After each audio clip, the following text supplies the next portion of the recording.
Hai, selamat pagi. Seperti biasa jam 7 kurang saya sudah sampai kantor loh. Jadi tadi jam 7 kurang 10 saya sudah di kantor, beres-beres sebentar. Saya sekarang mulai ngevlog lagi karena cerita tentang minggu lalu, hari Kamis, Jumat, Sabtu saya di Bandung. Karena saya diminta untuk memotivasi tim the winning team suatu perusahaan asuransi besar di Indonesia secara nasional, raker mereka 2022 untuk mengeksplor motivasi mereka untuk bisa berjualan luar biasa di perusahaan mereka. Jadi awalnya berapa bulan lalu ada seseorang yang inbox saya bilang bahwa mau mengundang saya untuk bicara di depan timnya untuk memotivasi bagaimana caranya berekspresi lebih baik untuk perusahaannya. Jadi saya pasti mau karena memang ini salah satu pekerjaan saya untuk melayani apa yang saya bisa lakukan. Jadi ini pertama kali setelah pandemi saya diundang lagi ke luar kota untuk bicara karena sebelum pandemi cukup sering waktu itu. Oke. Beliau namanya Pak Anton, dan saya bilang oke, dan saya ke Bandung dan dijemput nginep di satu hotel Mercure, dan sesi itu membuat semua happy. Ya seperti biasa saya duduk di depan, lalu saya melihat wajah-wajah mereka yang tegang karena cerita hidup saya dan bagaimana saya bisa menang dengan keadaan saya dari nol ketika saya kena kanker yang saya pernah mati, ketika anak saya pernah tidak mendengar, saya kerja keras 4 tahun tidak bekerja di kantor tapi kerja keras untuk mengurusin anak saya dan akhirnya sembuh, puji Tuhan, selama 4 tahun. Juga cerita tentang saya kena stroke di mana saya sebenarnya sudah tidak bisa apa-apa karena otak kiri saya terendam darah 20%, dan mereka tuh saya lihat di depan mereka sampai bengong dan sepi. Pada sebelumnya di sesi-sesi yang sebelumnya saya lihat mereka sibuk dengan kalau mungkin bosen sibuk dengan handphonenya, tapi selama saya bicara kira-kira 1,5 jam mereka cuma ngeliatin. Bahkan ketika saya capek bicara saya berhenti sebentar kan, ya namanya juga talk show kan, ada hostnya, satu host satu MC, dan mereka pun diam ketika saya diam. Lalu saya bilang, lah kok diam? Dan setelah selesai pun besoknya tuh banyak komen dari peserta, dan banyak yang bilang, Bu Kristi, saya nangis mendengarkan cerita kehidupan ibu. Itu bolak-balik banyak sekali. Ya, saya nggak tahu apa yang Tuhan mau, tapi saya juga merasakan bahwa ketika saya tidak bisa apa-apa sekarang, tubuh lumpuh sebelah kanan, tetapi saya tetap berusaha banget untuk bisa tetap bekerja dan berkarya, dan Tuhan tidak menyembuhkan secara fisik 100%. Saya yakin ketika Tuhan mau bilang, Kristi sembuh, saya pasti sembuh. Tapi Tuhan nggak mau atau tidak sekarang karena Tuhan punya rencana untuk saya. Dan terlihat juga bahwa Tuhan memberikan banyak tugas untuk saya untuk bisa menjadi, mungkin saya bukan orang yang sombong atau hebat, bukan, mungkin Tuhan mau saya menjadi role dan model seseorang dan bisa berkata dengan lantang, Tuhan luar biasa. Jadi sesi sore malam itu semua pada bingung, hidup saya katanya naik turun kayak roller coaster, ya memang betul. Dan saya menanamkan semangat bahwa kita bisa. The winner, menjadi pemenang, bukan berarti yang terbaik. Pemenang adalah proses. Hidup saya diproses Tuhan luar biasa. saya ketakutan, kesakitan dengan proses Tuhan, tapi saya siap untuk melakukan itu karena Tuhan punya rencana. Dari saya menikah, cerai, anak saya sempat tidak mendengar 4 tahun, lalu saya jatuh, kaki kiri saya patah sampai muter, telapak kaki kiri saya muter ke belakang, kayak nggak tahu deh. Saya cuma berpikir saya nggak bisa jalan lagi. Terus lalu saya kena kanker dan saya pernah mati. Saya cerita terus bagaimana saya berjuang untuk anak-anak saya ketika perceraian. 15 tahun saya kerja keras dengan tubuh lumpuh, dan yang paling parah adalah ketika saya kena stroke itu 2010 saya divonis tidak bisa apa-apa, dan ternyata aku bisa apa-apa. Itu adalah pemenang. Pemenang adalah orang yang tidak pernah berhenti. Tidak harus paling pertama, tidak harus paling cepat. Pemenang adalah proses dan tetap berjalan walaupun tidak berlari. Karena kalau berhenti, kita akan step mundur satu langkah, dan kalau terus berhenti, kita memang mati. Pemenang adalah proses, lakukan setiap saat. Pasti saatnya tiba untuk menjadi mencapai garis finish, tapi terus berjalan karena proses-proses itu terus ada. Nah, ketika itu sudah selesai acara itu, besoknya saya dikasih mobil asisten dan supir keliling Bandung karena sudah lama saya nggak ke Bandung, dan ke proyek saya dulu di Braga City Walk, nostalgia karena saya waktu itu kerjain proyek APL pertama adalah Braga City Walk itu tahun 2006 kalau nggak salah. Kongkonya di Ciwok dengan teman-teman, dengan bos saya di sana Pak Rudi. Terus keliling ke Trans Studio, makan bareng dengan teman asisten dari Top Asuransi. Puji Tuhan semuanya lancar, pulang sampai rumah jam 9 karena memang macet kan weekend. Setelah itu ya sudah, saya hari Minggunya dijemput anak saya, makan bareng, happy. Walaupun saya tinggal satu kota dengan anak saya Denis, tapi ketemu mungkin 1 bulan sekali. Tapi happy. Apapun yang Tuhan berikan pada saya, dengan kecacatan, dengan kesendirian, dengan apapun masalah saya tetap happy karena saya tahu Tuhan memberikan yang terbaik untuk saya. Apapun itu adalah yang terbaik. Masalahnya adalah kita sadar nggak? Karena terbaik itu menurut Tuhan, mungkin menurut saya tidak terbaik. Emang saya mau cacat? Emang saya mau lumpuh? Tidak, saya tidak mau. Tapi itu yang terbaik, karena kalau saya tidak cacat, saya tidak lumpuh, saya tidak berada di sini. Saya tetap kerja di lapangan yang gila banget kerjanya, yang entah di mana kerjanya sekarang, dan sibuk dengan ambisi saya sebagai arsitek di lapangan, dan mendapatkan banyak reward. Sepertinya Tuhan tidak mau. Tuhan mau saya bekerja untuk Tuhan sesuai dengan rencana Tuhan, lewat banyak hal yang Tuhan berikan yang kadang-kadang saya nggak mengerti. Kok tiba-tiba saya diminta ini, diminta itu, kok tiba-tiba saya menjadi pengurus IAI di mana saya tidak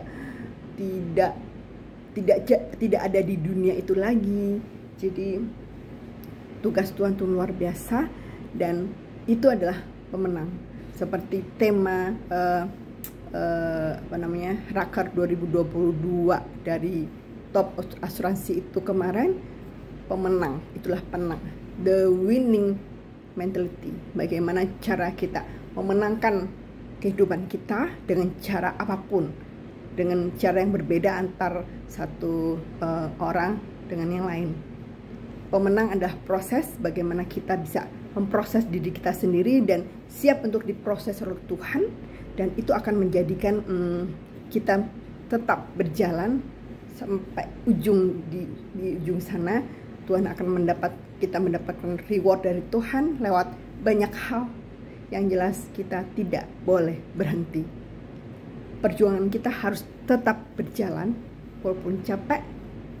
Santai saja, berdiri, berhenti, oke, tapi nggak banyak, nggak lama, dan harus tetap berjalan terus sampai pada saatnya Tuhan berkata, "Stop Kristi, kamu sudah menang."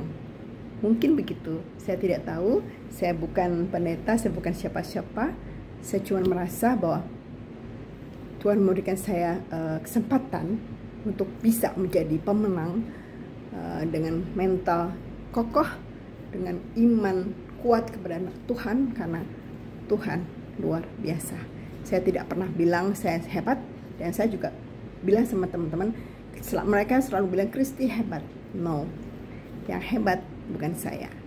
Yang hebat adalah Tuhan Yesus. Dialah yang hebat, yang bisa memberikan saya seperti ini. Orang saya untuk berjalan aja susah. Siapa yang kenal saya pasti tahu bagaimana saya berjalan susah sekali, karena tubuh kanan saya lumpuh. Ini seperti ini, tangan saya nggak bisa dipakai. Ini bisa diangkat, tapi nggak bisa pakai. Jadi hidup saya adalah tubuh kiri. Bayangkan saya hidup dengan separuh tubuh, itu nggak nyaman loh, nggak nyaman. Tapi saya tetap bergerak sesuai dengan apa yang Tuhan mau. Tetap bekerja, tetap berkarya, tetap bisa melayani. Saya nggak bisa melayani, tidak bisa apa-apa, karena saya nggak punya dana lebih. Saya tidak punya kekuatan, apalagi fisik ya. Tapi saya kan punya kuping. Saya bisa mendengarkan keluh kesah mereka. Saya bisa punya mulut. Saya bisa bicara apa yang saya bisa lakukan. Saya punya mata melihat dia bagaimana saya bisa membantu. Itu juga melayani masyarakat, melayani sesama. Karena saya nggak punya dana besar, saya tidak punya kekuatan lebih. Kekuatan saya hanya bisa berjalan dengan susah payah, ya. Dan dana saya adalah untuk hidup. Ya sedikit banyak saya bisa membantu, tapi tidak banyak. Yang saya bisa lakukan adalah apa yang saya ada di tubuh saya. Dan Tuhan memberkati semuanya, membuat kita semua lebih baik. Jika orang bilang, aku tidak bisa melayani karena aku nggak punya apa-apa. Kita punya, dan itu bisa kita lakukan apapun untuk sesama. Tuhan mau kita melakukan yang terbaik untuk kita semua, untuk kita diri sendiri, untuk keluarga, untuk sesama. Saya nggak tahu apakah apa yang saya lakukan sudah sesuai dengan kehendak Tuhan, saya tidak tahu. Tapi yang jelas saya melakukan yang terbaik. Ketika saya merasa tidak bisa melakukan ini, saya kok yakin karena Tuhan tidak mau saya melakukan itu. Ketika saya bisa melakukan ini yang mungkin saya nggak, loh kok saya bisa? Itu berarti Tuhan memang mau saya melakukan ini. Jadi siapa yang mengatakan saya sombong is okay, nggak masalah. Siapa yang mengatakan saya narsis is okay, nggak masalah. Tapi karena gara-gara narsis, ya saya bisa dilakukan ini karena kita bisa melakukan self branding dalam Tuhan. Saya ada pasca-stroke, saya arsitek, saya bisa memotivasi banyak orang. Itu saya blow up dengan cara saya, dengan tulisan-tulisan saya. Dalam nama Tuhan, mengajak Tuhan selalu ada di sisi kita. Kita pasti bisa. Oke, pokoknya kemarin saya senang sekali. Ini yang pertama setelah pandemi dan semua terbuka jalan, karena ketika pintu satu tertutup yang di depan kita tidak boleh menyerah, karena banyak sekali pintu-pintu yang lain terbuka. Kalaupun pintu-pintu yang lain itu tertutup juga, masih banyak jendela. Kita bisa loncat, ya kan? Kalaupun jendela-jendela itu bisa tetap tertutup untuk kita bisa gali lubang atau kita naik dari atas. Karena menurut saya kita tidak boleh menyerah. Don't give up. Tetap bekerja, berjalan, tidak pernah menyerah. Itu adalah seorang pemenang. Inilah saya akan lakukan untuk hidup aku sendiri sampai Tuhan memanggil saya pulang ke rumahnya. Terima kasih untuk semuanya. Sampai ketemu untuk vlog kemudian. Oh iya, saya lupa cerita ketika saya nginep di Mercure Jalan Setiabudi, saya ditempatkan di lantai dasar di ujung nomor 119. Saya nggak tahu itu, biasa aja. Saya diantar, barang-barang ditaruh, buka pintu, loh tumben pintunya lebar banget. Saya lihat kira-kira 1,2 meter. Oke, seneng banget untuk kursi roda. Lihat ke dalam, wih, saya bisa muter-muter. Bisa muter, berarti kamarnya besar sekali.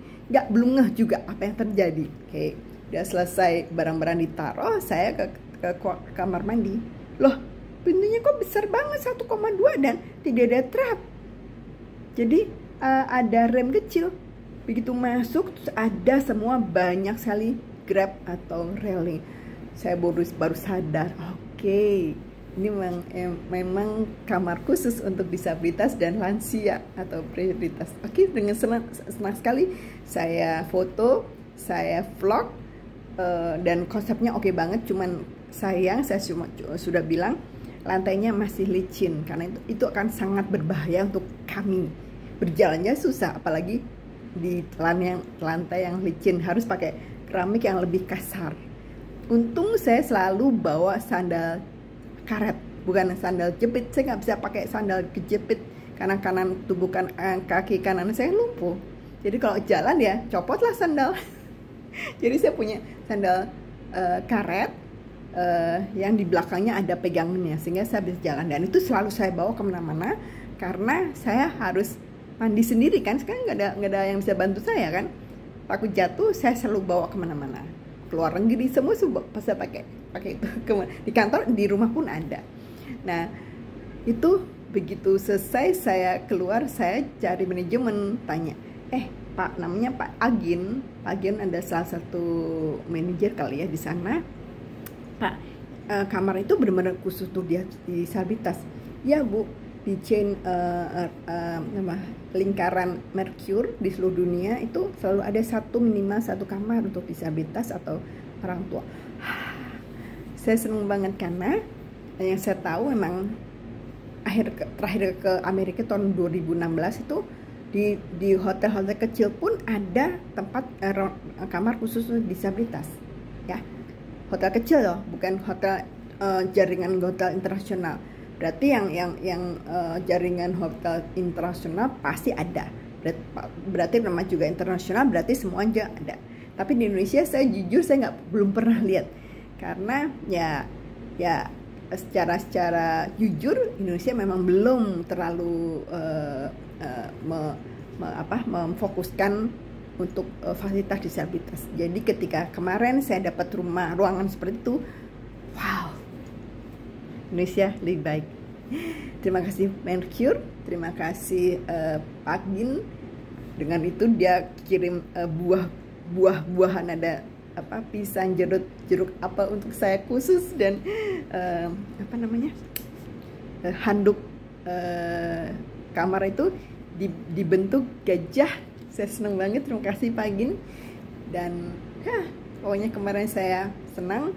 Sebagai disabilitas saya dihormati, walaupun di luar sana saya sering dibully, saya nggak peduli.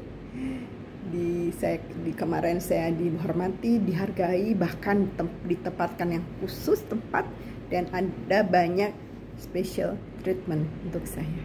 Tuhan, terima kasih Tuhan. Terima kasih untuk kegiatan kemarin yang luar biasa. Saya juga dibayar cukup besar, gak kayak seperti biasa, dan terima kasih Tuhan, itu semua untuk pelayanan. Sekali lagi terima kasih. Selamat bekerja hari ini, selamat hari Senin. Tuhan memberkati kita semua. Salam